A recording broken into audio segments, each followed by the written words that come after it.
income tax return due date is near, and there has been a lot of confusion going on around the taxability of the capital gain because of the amendment that was introduced by the Finance Act 2024.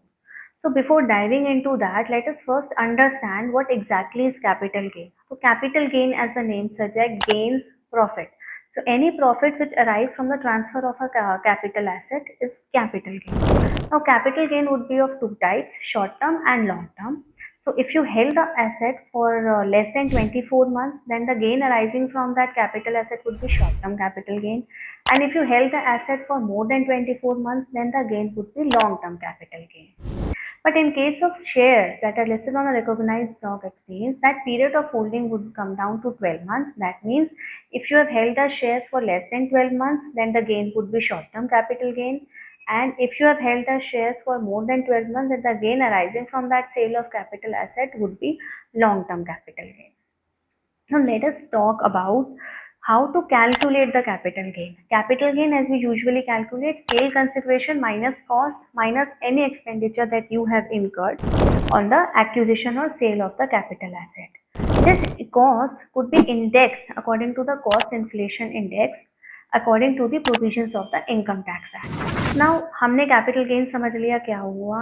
We have identified short term and long term, and we have calculated the capital gain.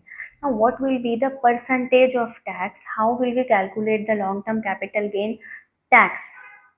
So after the amendment by Finance Act 2024, the capital gain rate, long term capital gain rate is 12% if the sale has taken place after 23rd July 2024. So 12.5% if the sale has taken place after 23rd July 2024 without the benefit of indexation. But if the sale has taken place before 23rd July 2024, then cost would be calculated as index cost of acquisition, and the long term capital gain would be 20%. So if the sale has taken place after 23rd July, tax rate is 12.5% without indexation. If the sale is before 23rd July, tax is 20% with indexation.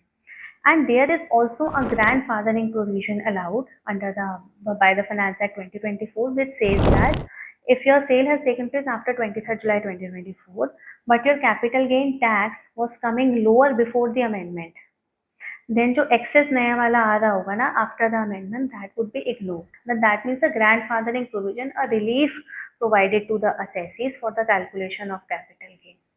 अगर हम इसी capital gain में shares की बात करें, जो अभी हम कैपिटल गेन कैलकुलेट कर रहे थे, that was for capital assets other than shares. Now if we talk about the shares that are listed on a recognised stock exchange, जो ले बॉन्ड्स डिबेंचर्स जो लिस्टेड हैं, then in that case, if the sale has taken place after 23rd July, then there is a flat rate of 12.5%. If the sale has taken place before 23rd July, then the long-term capital gain rate was 10%. In excess of 1,25,000. So for example, if your gain is 1,20,000, so then 1,25,000 तक long term capital gain exempt है. But if your gain is 1,30,000, long term capital gain is 1,30,000, that you will be taxed on the 5,000 extra in excess of 1,25,000. But again, if the sale has taken place after 23rd July, then 12.5% rate. If the sale has taken place before 23rd July 2024, then the capital gain tax rate on sale of shares is 10%.